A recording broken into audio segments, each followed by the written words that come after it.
everyone. Well, we're bringing a very interesting topic today.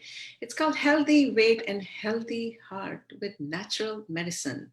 We have a very special guest discussing this topic. We have Dr. Prachi Garodia. Dr. Prachi is an internal and integrative medicine board certified doctor. She is a diplomat in lifestyle medicine, trained in functional medicine, Ayurveda, acupuncture, and meditation. Dr. Prachi is like an integrative medicine, everything in one box here. I haven't met anyone who knows everything. So she is also an emphatic healer, author, yogi, vegan chef, master gardener, and a whole foods plant-based advocate. I am Amita from Nourish Doc, a platform for natural and holistic therapies. I am super excited to introduce all of you to Dr. Prachi, who's joining us live from Seattle. Welcome, Dr. Prachi.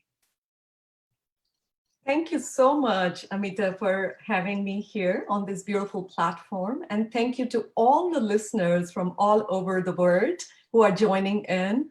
I'm so grateful for you to taking out the time on your Sunday or your Sunday afternoon or Sunday night or early morning Monday, wherever you are.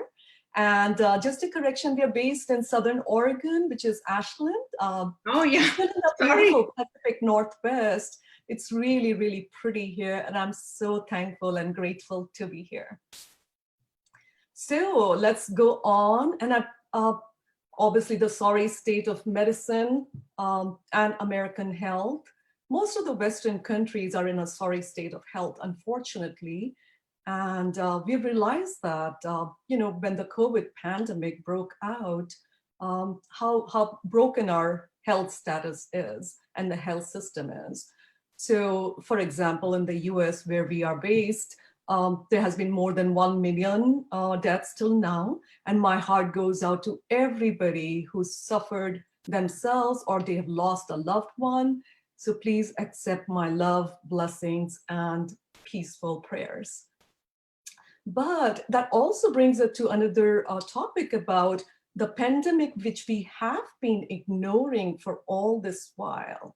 So this is the big elephant in the room, which we had ignored for so long, that this is preventable and reversible diseases, which have their risk factors in lifestyle-based practices, which really can be avoided. People can prevent so many people from dying. For example, in 2017, there were around 56 million deaths from heart disease itself.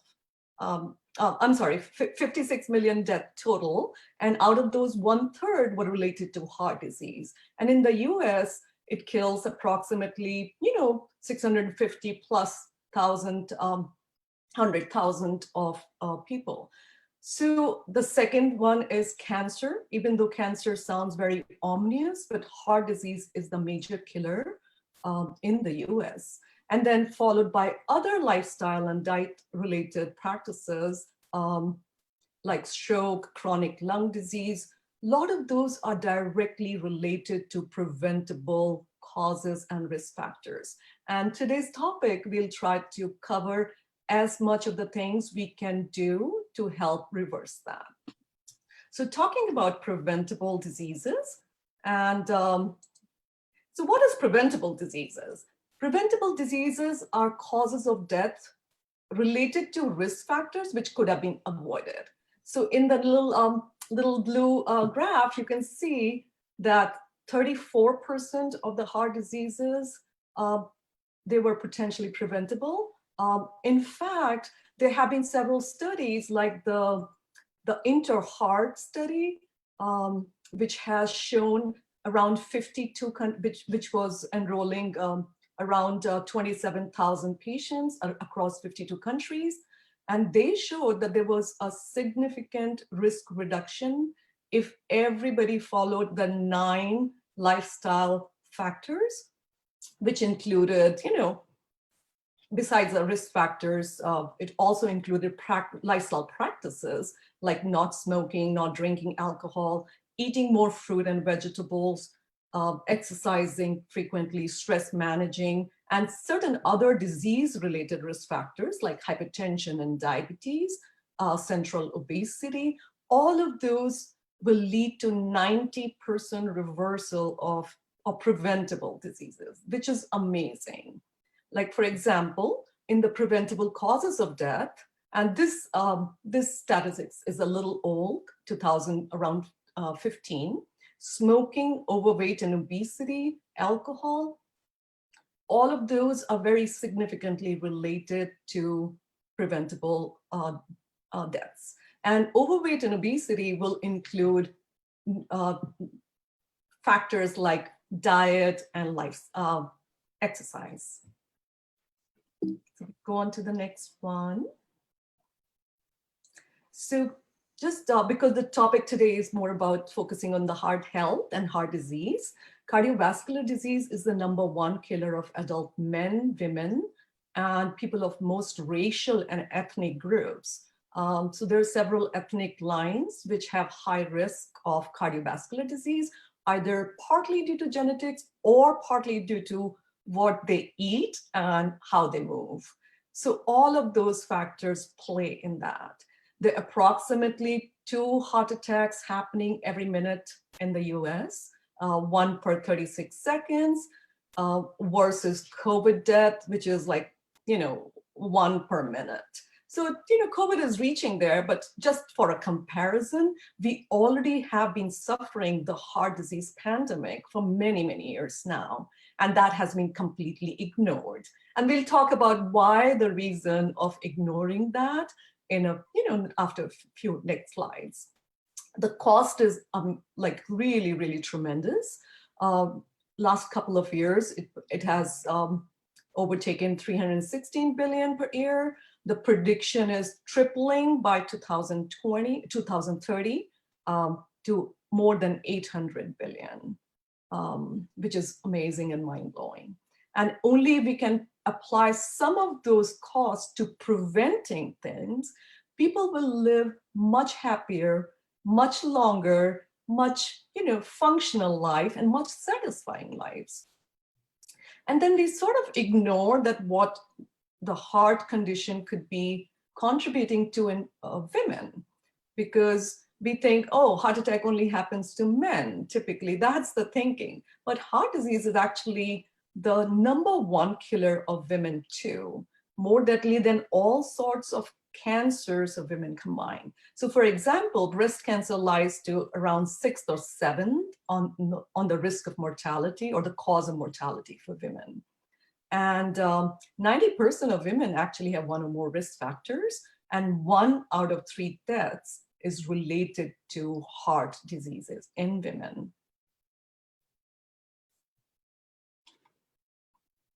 All right, so we very briefly covered some of the, very briefly touched on some of the risk factors for heart disease.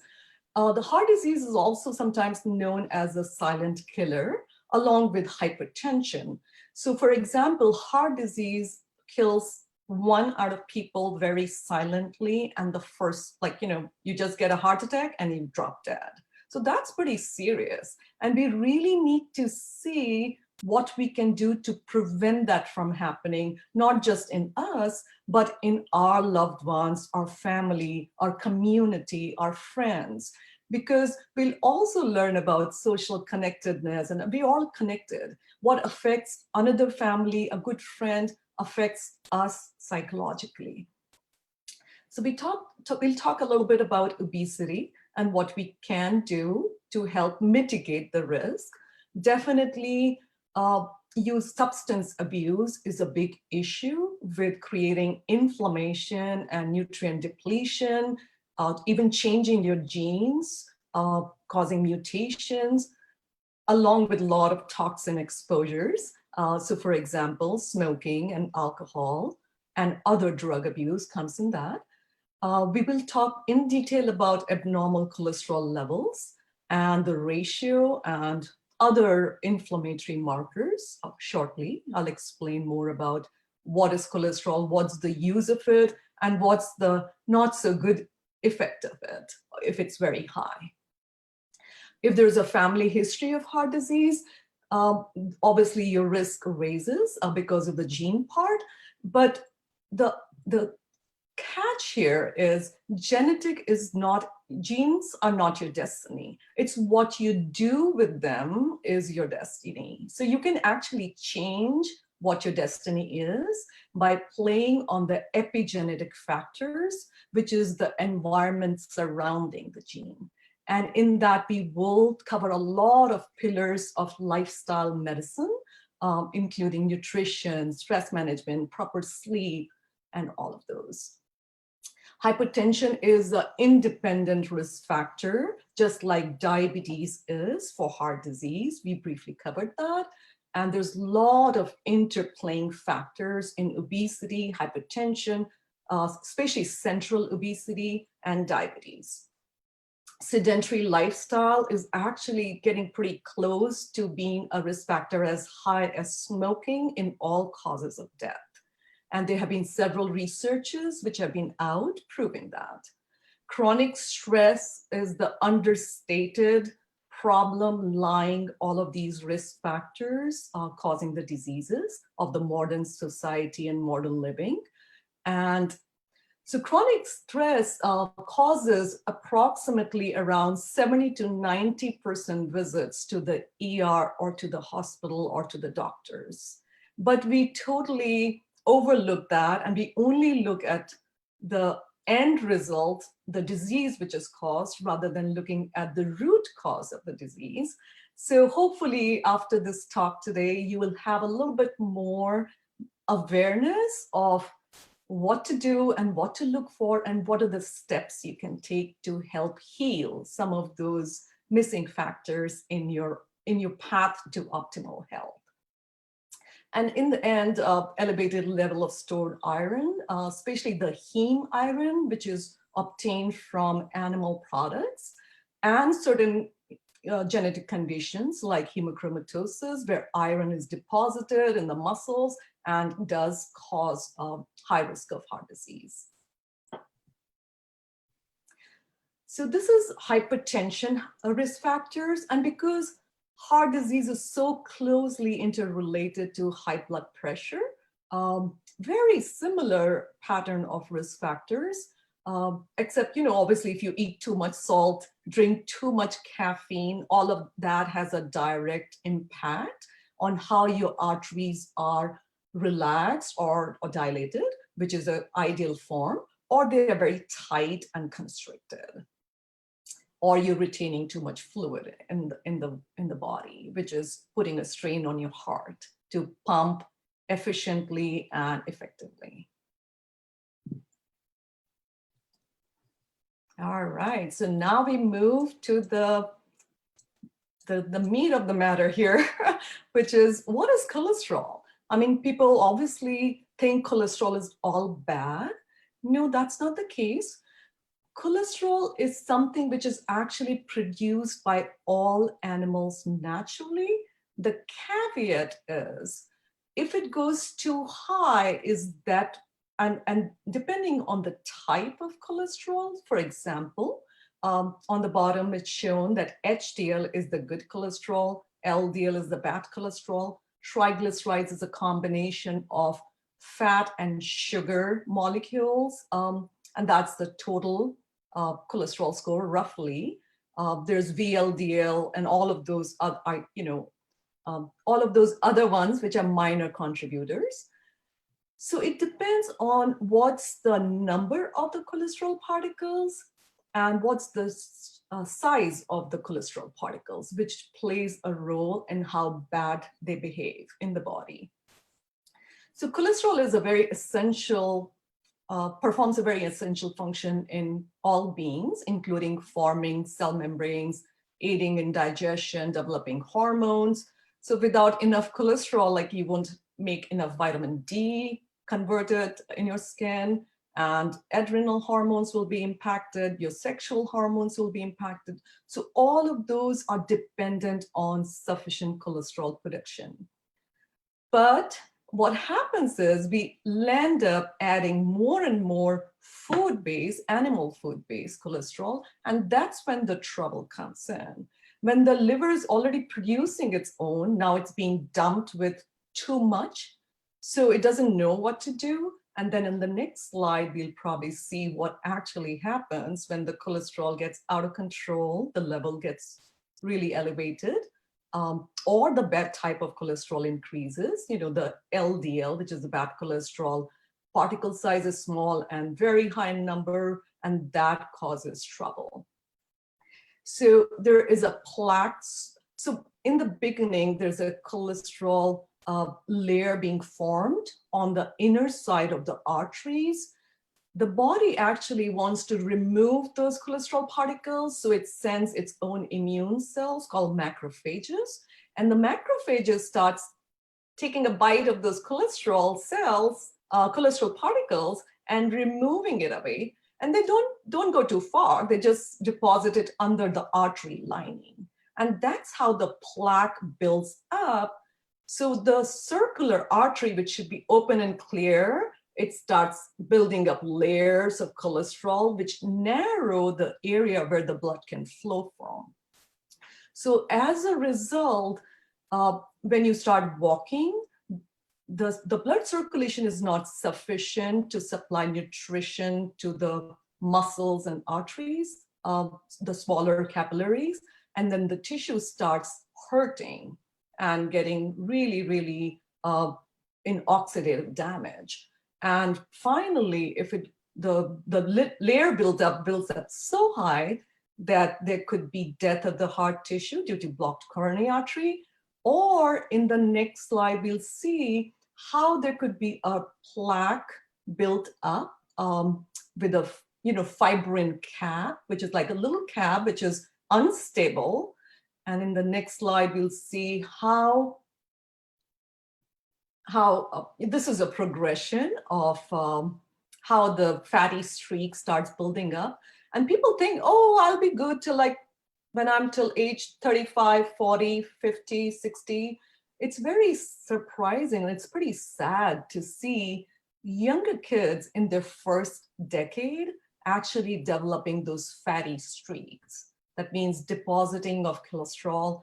Morbid obesity is increasing significantly in the population because of mostly diet and physical activity lack.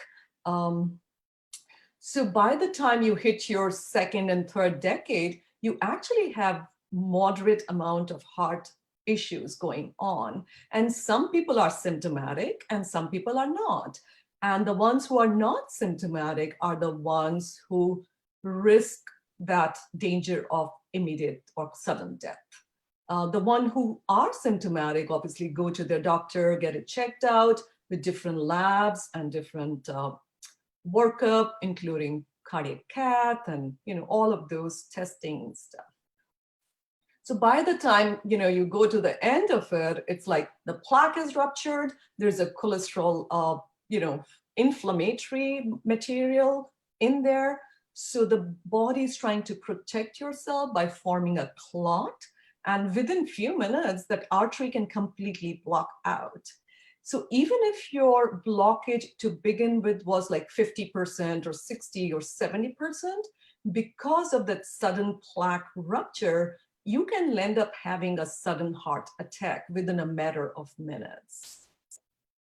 So this is a very sort of a scientific kind of slide, but it does, and I don't want you to pay too much attention if, it's not crazy for layman people to understand it, but just showing how oxidative stress happens, contributing factors of high sugars, which cause advanced glycation end products, hypertension, high insulin, elevated free fatty acid, all of those will cause endothelial dysfunction. That means it will cause the smaller vessels, the capillaries and arteries to misfunction or misbehave in a way of narrowing, causing more inflammation, getting really stiff and not being elastic, and then increasing your chances of clotting all through.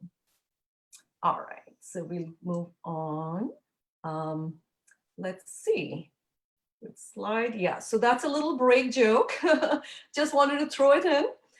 There are some overachievers, which is actually a high risk factor for hypertension, People want better, higher, faster. And now they're suddenly expected to settle for lower blood pressure, less cholesterol. No way, I'm type A personality. I won't settle for that. So that's just a joke, little joke. And then we'll go on to the next couple of slides, which actually just shows picture, on the picture, what I already explained about the plaque rupture. And in the next slide, we'll see how there's a clot forming and totally killing the heart cells, leading to a heart attack. That's what we call a heart attack. All right. And what do we do when we do a heart attack? We do all sort of invasive procedures. We do an angiogram, a coronary angioplasty. We put in a stent.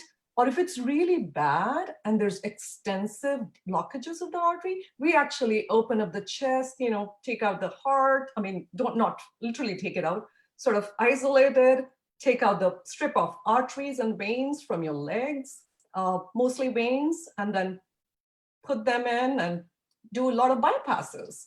So that's a pretty invasive procedure. So the idea behind today's discussion is, do we really need to go that extreme to get good health? Do we really need to go through all that suffering, all that pain, all that stress to our family and loved ones? Or can we be a little bit more mindful and aware of what we are doing, which is causing us to move that direction?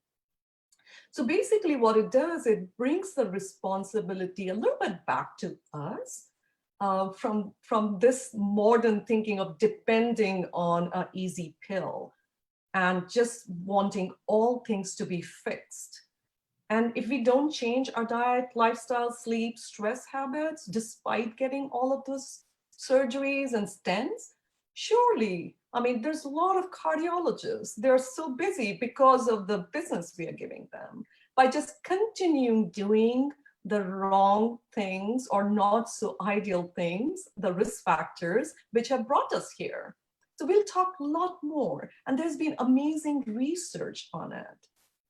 I'll very briefly mention some of the other tests besides the basic lipid panel, high sensitivity C-reactive protein, lipoprotein, A1C, and several other basic labs, which are typically done. There are several other labs like MPO, which shows inflammation, which is elevated in the body, TMAO, other several types of labs, which your functional medicine doctor or integrative medicine doctor can look at to find out. And there's also some other specialized testing like CIMT, which is coronary intima medial thickening, and also coronary calcification score, which they can look at, besides the regular EKG and echocardiogram and other tests, treadmill and other testing, to really look at a big picture of where you are in your heart risk. All right, we'll move on to see what has been done, what has been proven to reverse instead of getting to the surgical point. So I don't know if all of you have seen this famous doctor in his photographs or newsletters and stuff. Dr. Dean Ornish actually did a lot of research in this field, and he published several great papers. The Lancet in 1990. It was called the Lifestyle Heart Trial. And it started off being a 1-year randomized control trial. And then actually he extended it up to 5 years. So the components of his control experimental group was strict plant-based diet, very low fat diet, less than 10%, stopping the smoking, exercising for a certain duration of time daily, meditation and stress management, and social connection. So that was very big.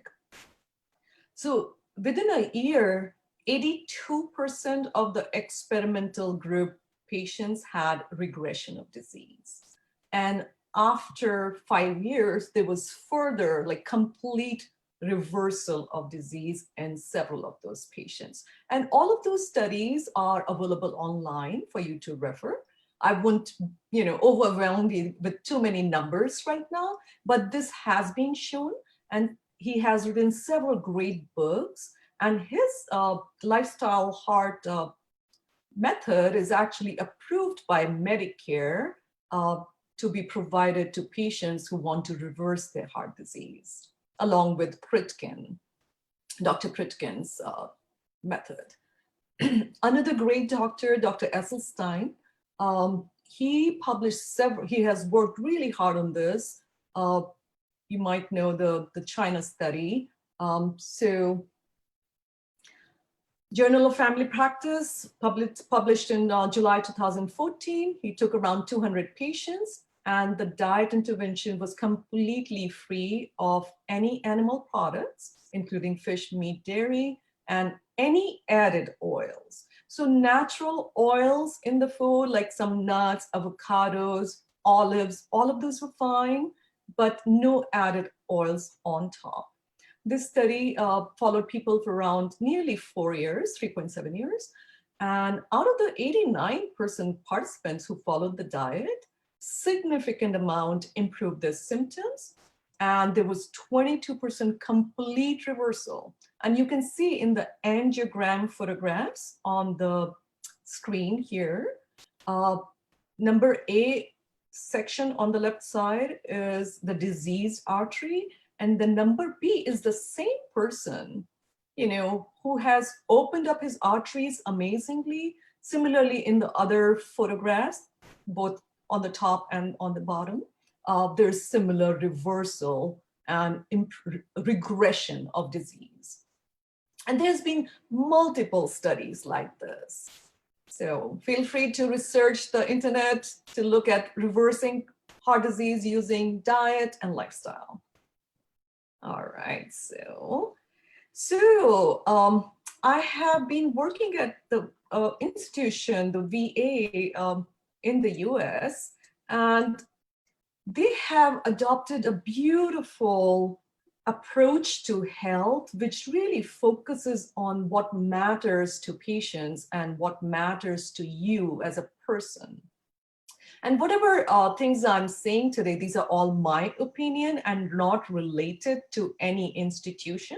I just wanted to make it clear.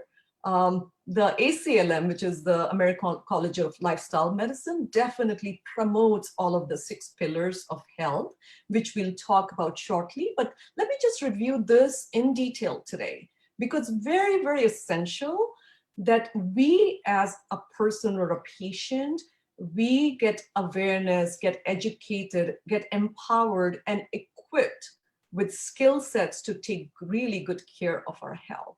And that's the focus of the discussion today.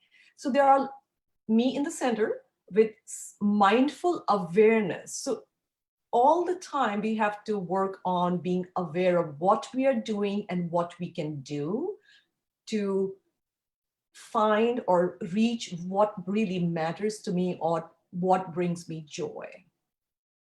So there are several circles, 8 circles to be exact, about self-care, working your body, working on your surroundings, both physical, emotional, so your environment, personal development, food and drink, how you nourish yourself, and recharge, which includes sleep, refresh, and other activities, meditation, power of the mind, spirit and soul, connections, social connectedness with family and coworkers. So all of those will tie in today.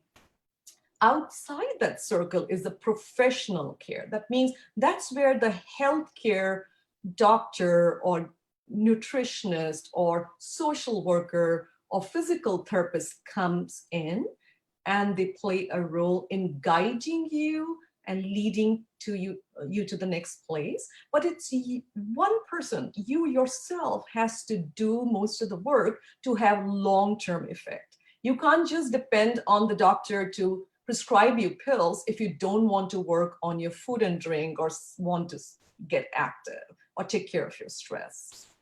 Then community is our social connections and our, like the church and the groups we meet, and your extended family and friends, and your city community, your state community, your nation as a community. All of us surround that, and all of us impact our health and our thinking.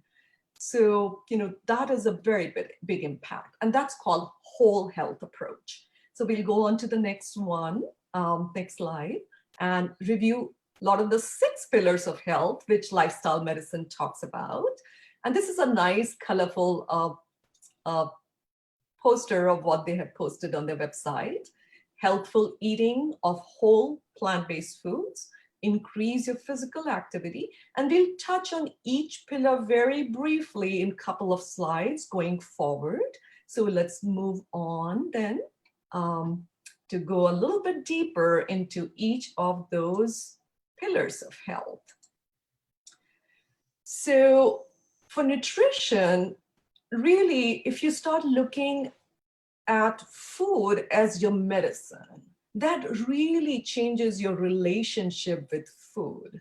That means instead of eating mindlessly, whatever comes in a junk, packaged in a processed, package, instead of putting that in your mouth, if you start getting a little bit more aware of maybe where the food was grown, buying it from the farmer's market, looking at the colors and, engaging your senses with it, educating yourself that eating more vegetables and fruit comes, and all plant-based foods, in fact, come packed with fiber and micronutrients. They're very nutrient dense versus being calorie dense. And there's several groups of plant-based foods to choose from, and a lot of variety in each group. Beans, lentils, legumes, whole grain for their good nutrients of proteins and carb mix, along with the fiber and other micronutrients. Nuts and seeds for the omega-3s and others benefit, magnesium, zinc, calcium, and all of those. And vegetables with a huge rainbow of vegetables we'll talk about.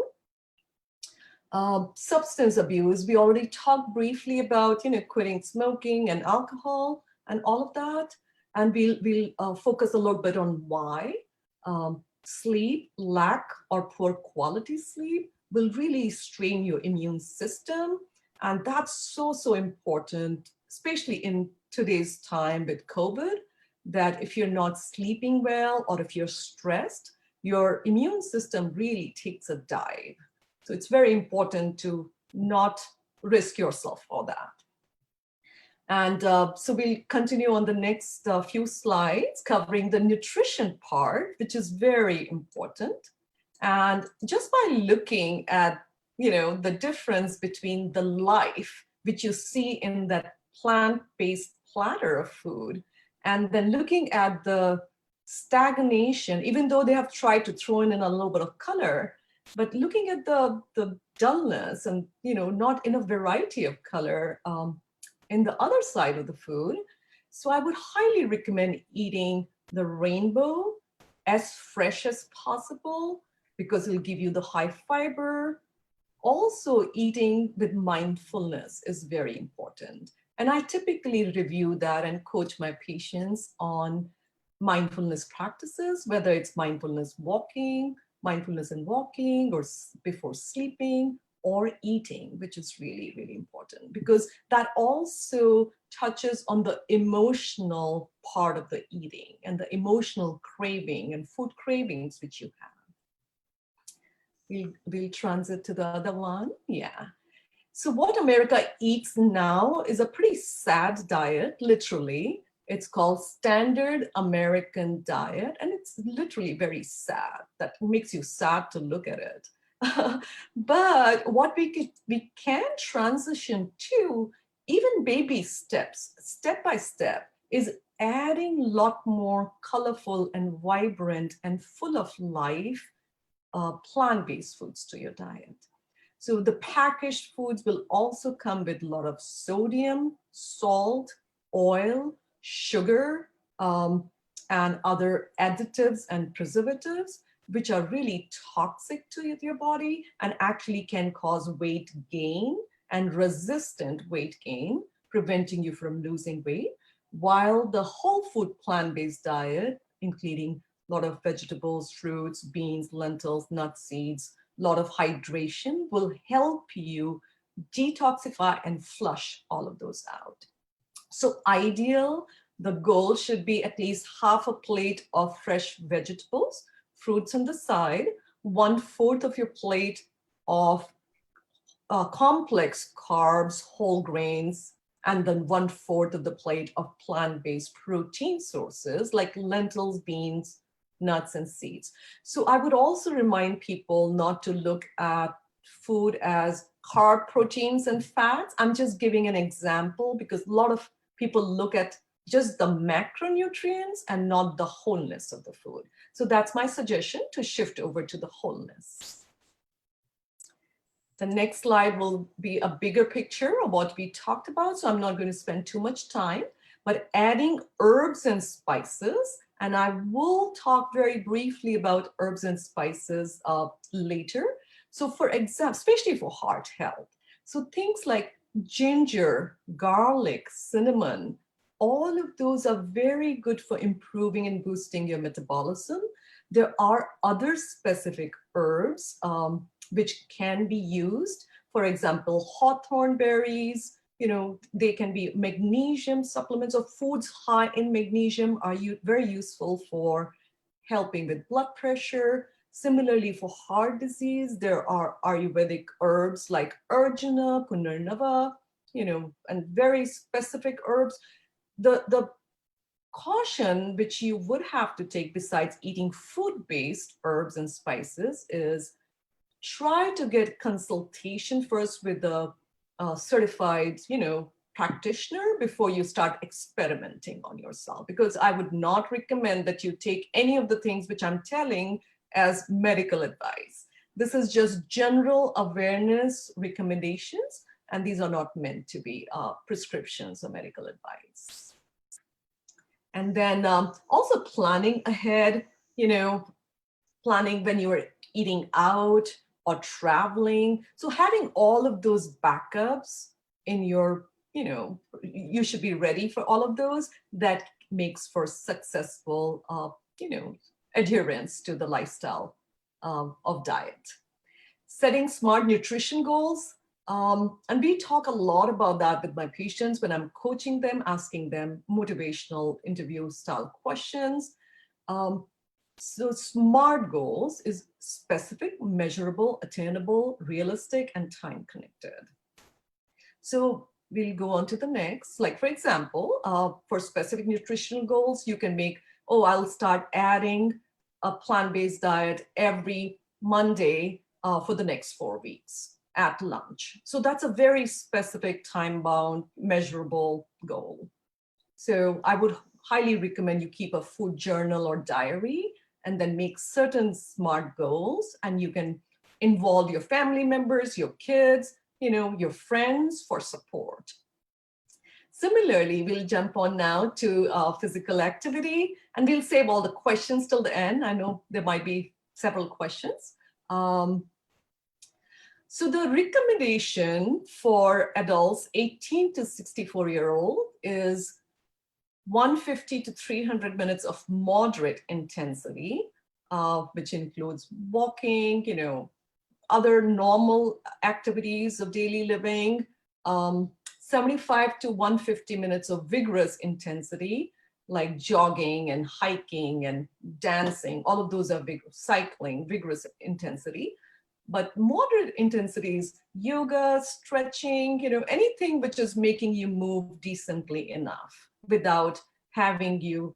So a very easy test is when you're doing moderate intensity, you can talk, but you cannot sing. When you're doing vigorous intensity, you really cannot talk too. I mean, you're talking in a couple of words, but your breath is broken. So 2 or more days weekly of strength training. And just one thing to remember, if you're totally sedentary, even if you start walking for 5 minutes daily, that's better than none. your cardiac risk decreases significantly the moment you start walking regularly. So as long as you remember that, and there's a very beautiful link at the end in the resources, it's called 23 and a half hours, what's the single best thing we can do for our health? And that's basically move for 30 minutes daily. Similar to the SMART goals, there are activity goals, which is fit. And it seems like it keeps you fit. So frequency, intensity, time connected, and type of exercise. That means I will do my yoga for 30 minutes or 20 minutes, whatever you want to pick up, 3 times a week for 4 months. That's a good activity goal. And 4 months might be a little tall order. I just said that. You could be 4 weeks or 10 weeks or whatever you want to achieve for yourself. All right. So we'll go on to the next topic of pillar is sleep. So we are, as a nation in the US, are pretty sleep deprived, and it's heavily impacting our health overall. Not just the cardiac health, but mental, emotional, spiritual health, besides physical health. The recommendation is 7 to 9 hours of sleep per 24 hours. And I highly recommend patients a set of sleep hygiene practices to follow. Just for example, having a regular schedule, keep active during the day, not too late, getting sunlight during the daytime, maybe a hot bath before bed, and then avoiding caffeine after 3 p.m. if you're caffeine sensitive. Have a good, clean sleeping environment. No iPhone, no computer in the room, or at least turn off the blue light, because that turns off your melatonin for several hours. So turn off your blue light exposure, which is the highest risk factor of preventing good quality of sleep and having you fall asleep in time. So at least a couple of hours before you sleep. Also avoid alcohol before several hours before going to bed, because that will interrupt your sleep significantly. And then on the next slide, we will talk about when you should reach out for getting help. Or maybe I missed that slide. Okay. All right. So the reason for reaching out for help is you've tried all the sleep hygiene practices. Definitely go and take a help of your doctor to get some testing done. Maybe you're having sleep apnea, they will get the test done. They might also give you some CBT, cognitive behavioral therapy with a behavioral specialist, which will help you learn the right practices and tune things better. So a big topic. This is the most important factor of health, overall health and mortality compared to obesity, smoking, high blood pressure. They're having amazing researches in the last 20 years or so, which have shown that besides telling us that loneliness is on the rise and it's really impacting everybody significantly.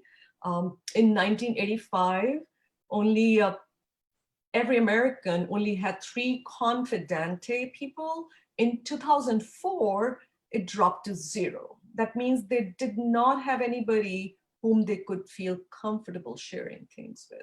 So it's really sad to see how we have broken the social connections and relationships completely.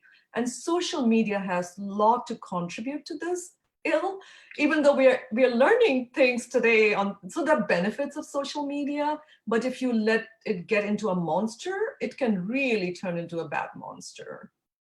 So controlling the social media during your daytime and really looking to connect in person, even if it's a short connection. So there has been researches, people do researches on everything. I really am amazed. So they found that very brief, meaningful connection, even if you smiled to somebody and said hello in the elevator, that has a better impact, not just on your health, but to the person whom you said hello to. So that's something I would like everybody to know and bring in their awareness, That direct connection is very important. Even if you might not know them, a stranger on the street, just say hello, wave to them. There is a 50% increased chance of longevity. They have shown that telomeres, which is the end portion of your DNA, actually get longer or less frayed. So you live longer and you live much more healthier. It strengthens your immune system by the neurotransmitter changes, more oxytocin when you're hugging somebody.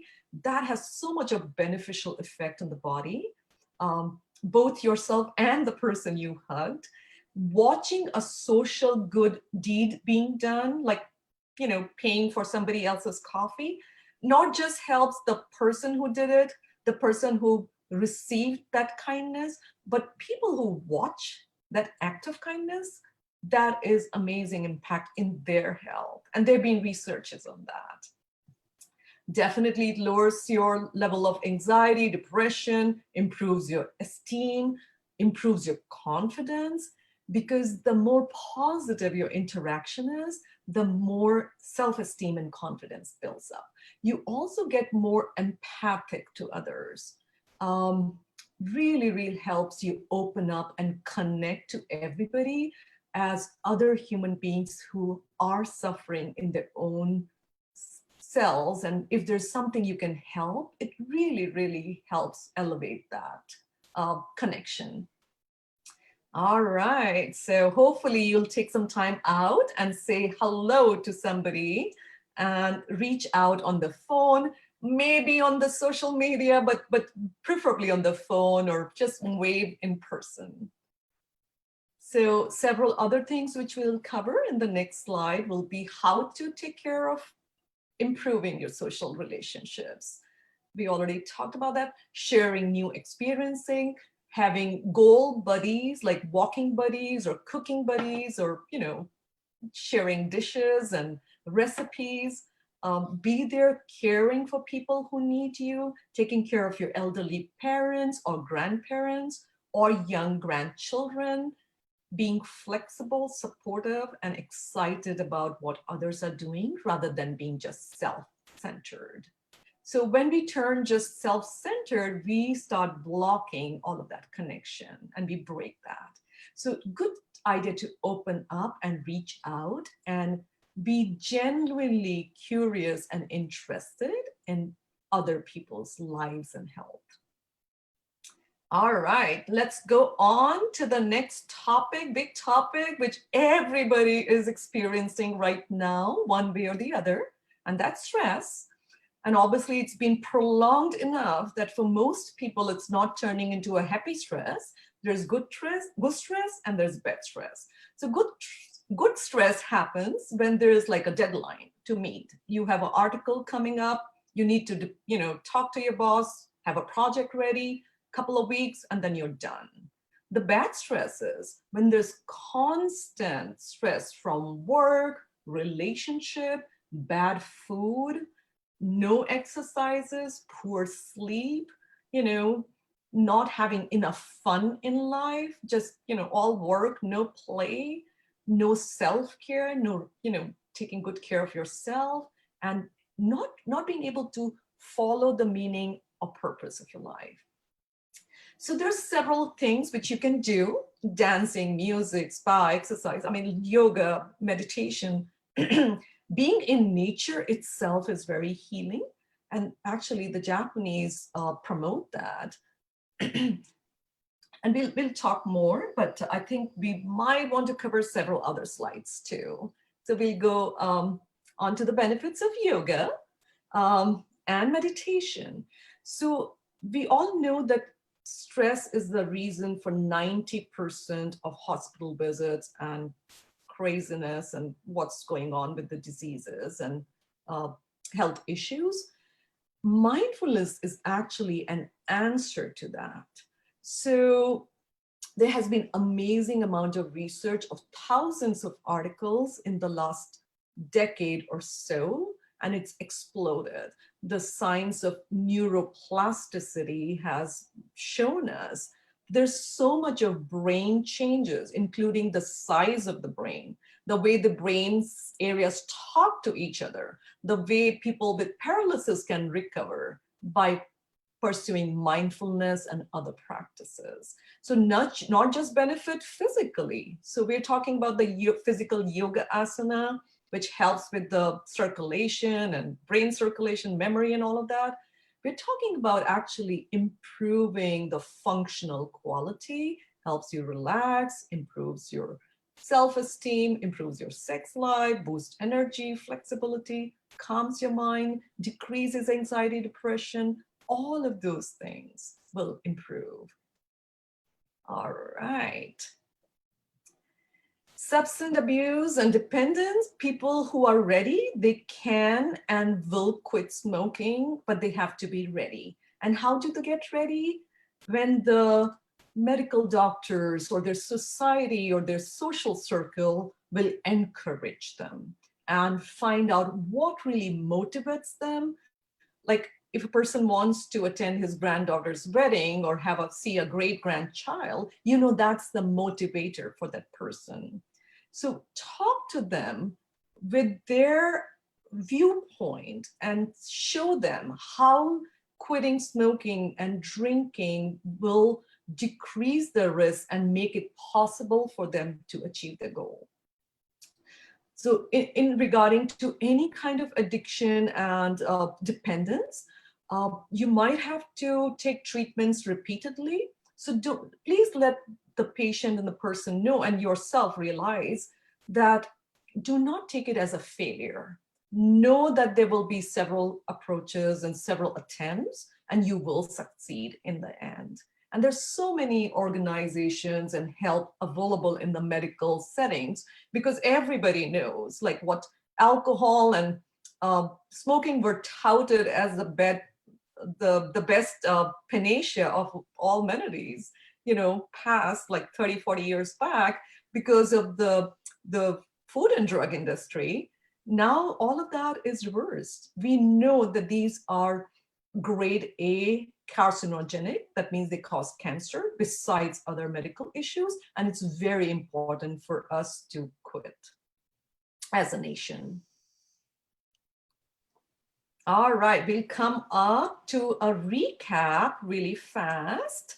We covered a lot of good stuff. And I know that we went fast, but I tried to give a bird's eye viewpoint of how you can improve your heart health, not just physically, all the risk factors, obviously the diet, nutrition part, exercising part, but also the stress management part, the connectivity part, the sleep part. All of those pillars, if we can just work on baby step, on whatever we feel we are lacking, is going to really, really help. And just remember, don't get overwhelmed, just make sure if you are on prescription medications, make sure you're watching your blood pressure, your weight, your sugars, your cholesterol, and also watch whether your need for those medications is going down, maybe some more side effects. Always contact your own primary care doctor to consult before you start doing any major changes.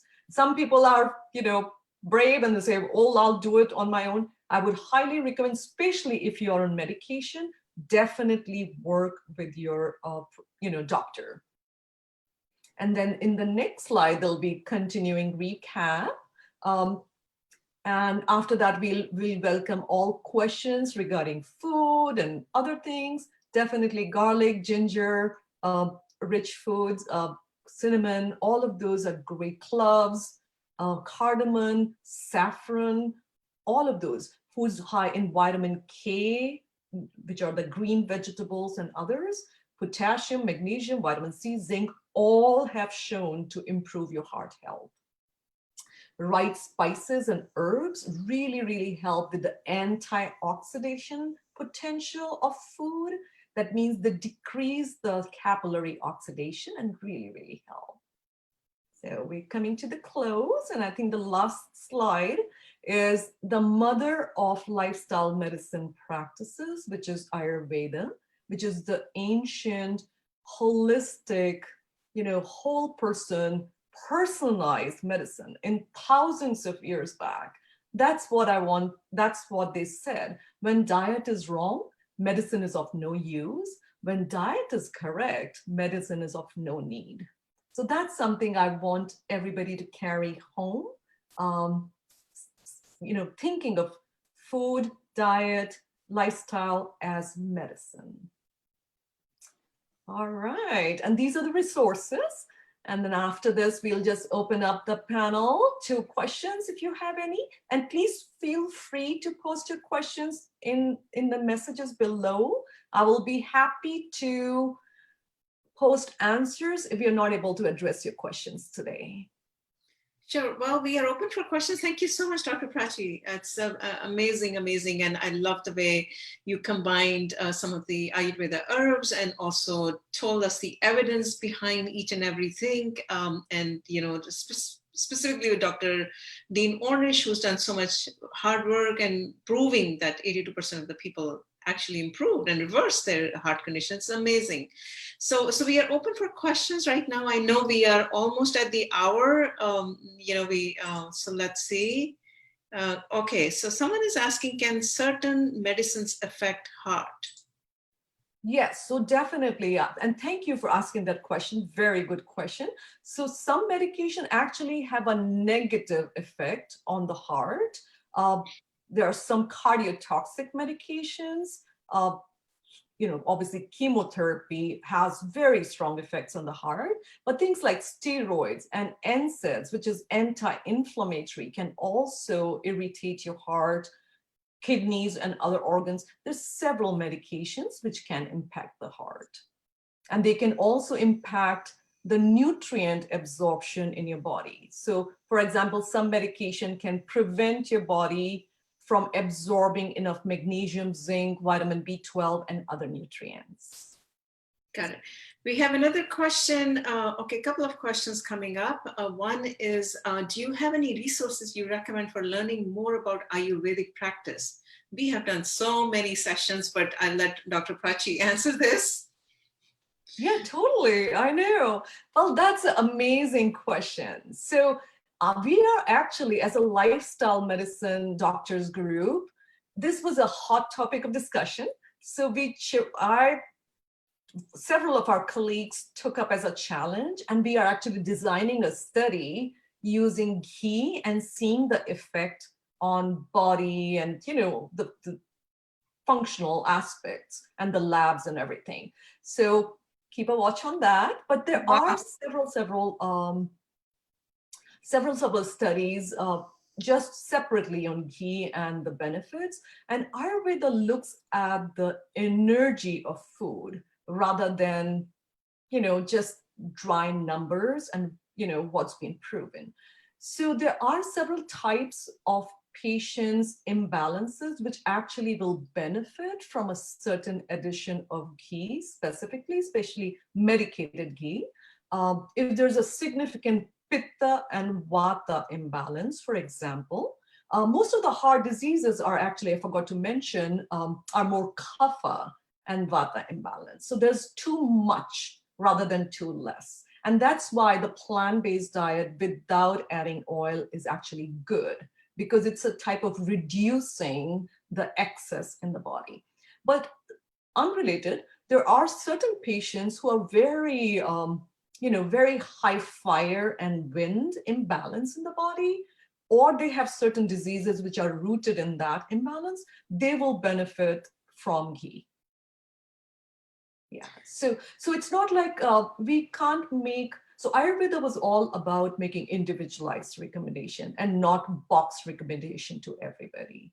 Even though you're, what we say, box recommendation, 99% of, or 95%, I would say, patients will benefit from this, this pillars of lifestyle practices. There are some patients who will benefit from adding ghee. And this is a controversial issue, and I don't want to say too much because, again, it provokes controversy, and that's why we are choosing to do that research, to prove it one way or the other. So there's hard evidence then. Okay, we have a couple of more questions, three more questions. In Ayurveda, they prominently promote use of oil and ghee, which you've been talking about right now, internally and applying all over the body externally. Many plant-based practitioners say that there are studies that a little bit of oil can slow flow of blood for 6 hours or so. These two views contradict each other. Could you shed light on this, please? Sure. That's another excellent question. Thank you for asking. Definitely, if you overdo the oil, or when you say a little bit of oil, what I would say is if you're eating food, whole food-based oil product, like not overdoing it, instead of having 5 avocados, if you're eating half an avocado and maybe a handful of nuts, that would not impact your health negatively as if you were pouring oil in your dishes and cooking or frying with them. It's how you process the food. Like if you're frying and exposing it to high heat, that fat will turn immediately into trans fat and really, really damage your arteries and your circulation. So you have to look it from that viewpoint. I usually do not recommend adding too much oil or using too much oil at all for patients who have heart disease. In fact, I do tell them to cut down on the oil significantly or completely if possible. Depends on what the patient is willing to do. But I do present that risk factor to them. Again, on the same hand, if somebody doesn't have any heart risk factor, they just want to stay healthy and normal, a little bit of oil containing foods are pretty good for their health. Because remember, the oil is the one which is utilized for normal essential fatty acids, omega-3 fatty acids. That's what is utilized for making good cholesterol in your body too, and keeping the nerves and other tissues healthy and lubricated. We have a follow-up on the same question. So someone is commenting, okay, so generally speaking, there is a heart condition, no to very little oil. If vata or pitta and no heart condition, oil may be healthy, even applied on skin, like in Ayurveda. Again, very good question, a continuation of the discussion we're doing. So most kapha people, kapha predominant people will not benefit from extra oil internally or externally, but if they're very high vata and pitta imbalance, definitely they will highly benefit from application of external oil also. In fact, the kapha predominant people will benefit from what we modernly call as dry brushing. So dry brushing is the gharshana, which is a friction, which actually mobilizes a lot of the fat tissue and improves circulation and releases toxins from the body. And similarly, for example, like for high kapha people, just deviating off the topic, I forgot to mention about timed eating or intermittent fasting, which is so popular now. And that was actually recommended by Ayurveda thousands of years back, because Ayurveda recommends following a dinacharya, which is a daily cycle based on the cycle of the sun. And it also recommends a seasonal cycle of eating, which is based on the seasons. So dinacharya and ritucharya. And then coming back on the topic, I see a couple of other questions. Yes. Yeah, well, she's saying thank you for that clarification, and to Amita, of course. Well, thank you, MY. Well, thank you so much for attending most of our sessions. So I do want to say that we will be offering a program, in the new year with Dr. Prachi on the exactly on the topic that we're talking about in a more detailed way. Okay, so we have a couple more questions. We are over the hour, but it's okay. I see a lot of questions coming up. You have time, Dr. Prachi, to take a couple more questions? Yes, totally. I would love to. Okay, great. What's your opinion on supplementing with fish oil on a regular basis? This is an amazing question. In fact, I had this question too. Totally. So before we even go there, fish oil. So fish oil, first of all, fish nowadays in the modern world is very, very contaminated from the ocean and water contamination. So a lot of heavy metals, a lot of PCBs, dioxins, a lot of the the runoff from the industries. So you really have to be mindful when you're considering taking fish oil. So there are alternatives, and I think you're concerned about maybe omega-3s rather, right? As a source, the fish oil as a source of omega-3s. There are several plant-based foods, flaxseed, chia seeds, walnuts. All of those have high omega-3s, which will give you the same benefit without risking yourself to take the fish oil. A lot of people will take algae oil. So if the algae are raised in a safer environment without the toxins and junk and medications being leached out in the ocean and heavy metals and radiation. So definitely those are a much healthier option. And there are several brands in the market, or eating, dried seaweed and others incorporating seaweed in your diet would be really helpful. Great, great. We have another question, completely different. Someone is asking, can too much excitement lead to MI? Totally. Oh my God. Yeah, that's such a wonderful question. So type A personality, they have known to have higher risk of MI.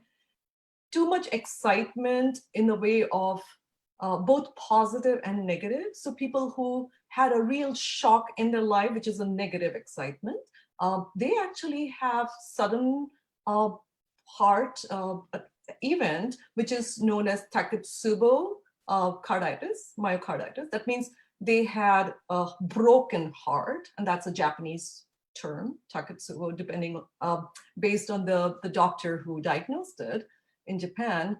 So definitely both positive, too much excitement with the raising of cortisol, adrenaline, epinephrine, all of those neurotransmitters and hormones will cause narrowing of the artery and maybe triggering the break off the plaque, or if there's enough blockage by the cholesterol layer in the artery, completely shutting it down.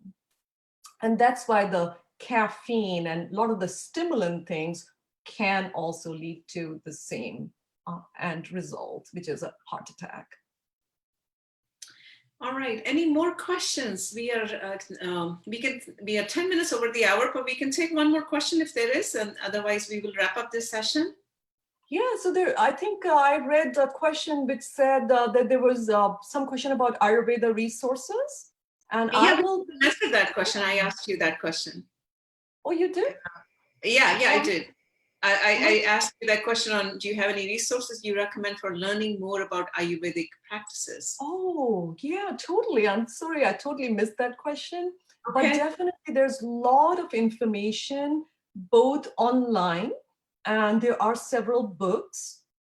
So for example, online you can access Maharishi Ayurveda, the Ayurvedic Institute. Banyan Botanicals has great resources online about practical day-to-day Ayurveda. They're amazing writers and authors, both in the West and in, back home East, which have published great Ayurveda books.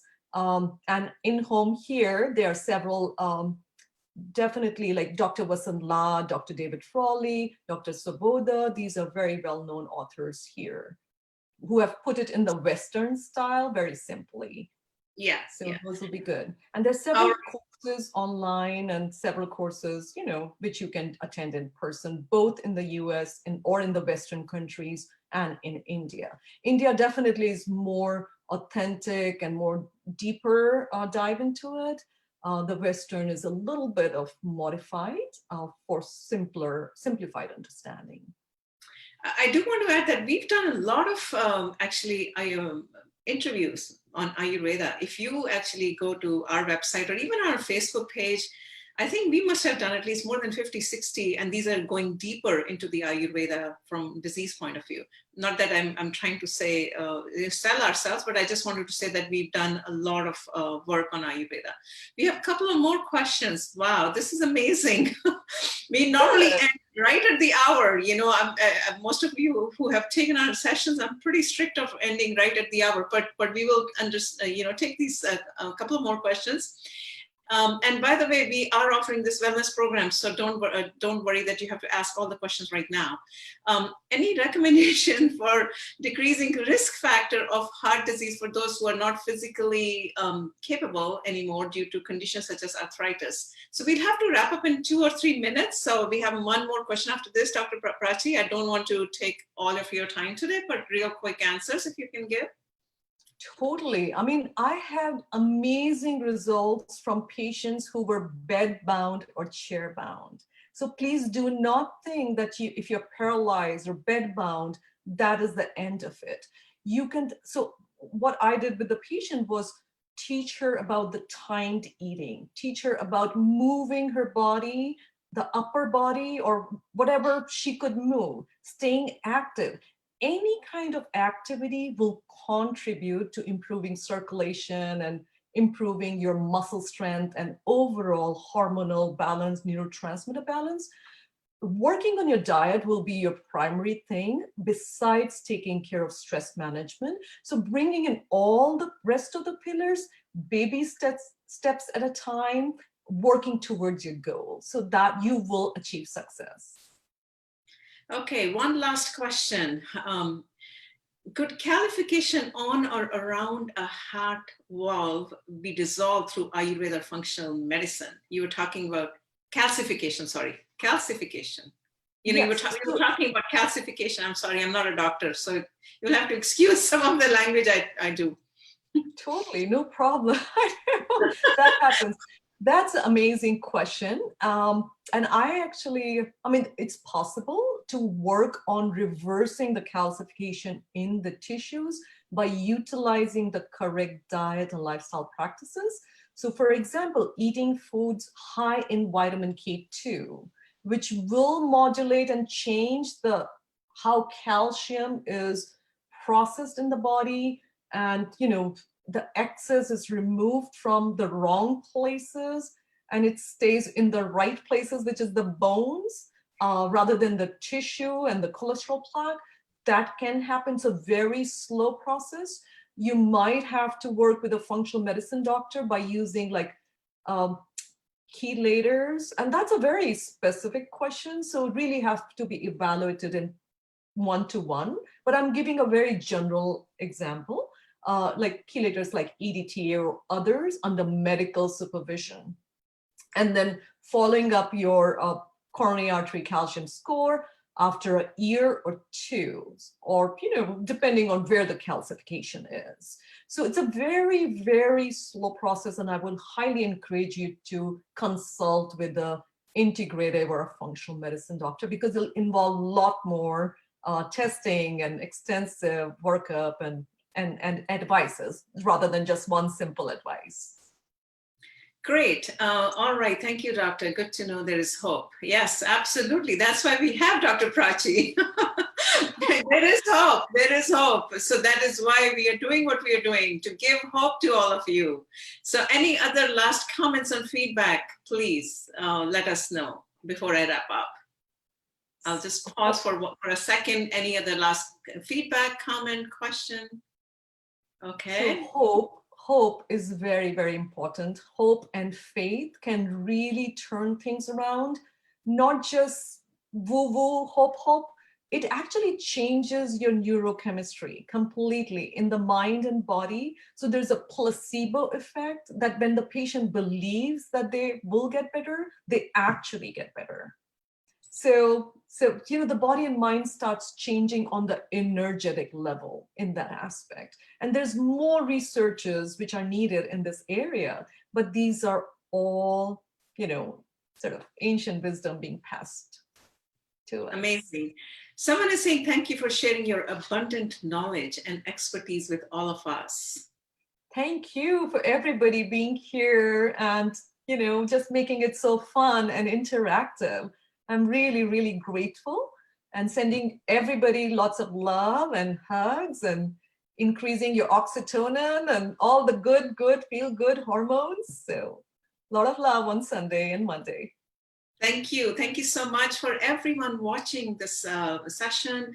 And like I said earlier, we are bringing Dr. Prachi in the new year with the same topic, but in a detailed sessions. So we stay tuned to that. We will let you know any other ideas you have. You know, we are very approachable. You see me almost every week. I hope you're not getting tired, but send us your feedback and comments and feedback. We are here to listen to you, and we want to give you the best. With that, I'd like to wrap up this session. Thank you so much, Dr. Prachi. All right, thank you so much. Oh, I'm so sorry. Someone said, thanks for the comprehensive info. My husband passed away from MI. Oh, we are so sorry. So sorry, which could have been totally preventable. I'm so sorry. But the good thing is you've learned so much because that drove you to find out more. And hopefully you'll be able to share the knowledge you learned with your loved ones and his family to decrease their risk. I'm so sorry. Please accept my condolences. Yeah, same here. I'm so sorry. We didn't know about this. We were just trying to educate. With that note, I'd like to thank you, everyone. Thank you, everyone who's been so patient for 1 hour and 20 minutes, the longest session we've ever had. So kudos to Dr. Prachi for hanging in there for 1 hour and 20 minutes. But really kudos, really kudos. Thank you so much and have a great Sunday. Bye now. Thank you. Bye, Dr. Prachi. Thank you. Bye. Bye-bye.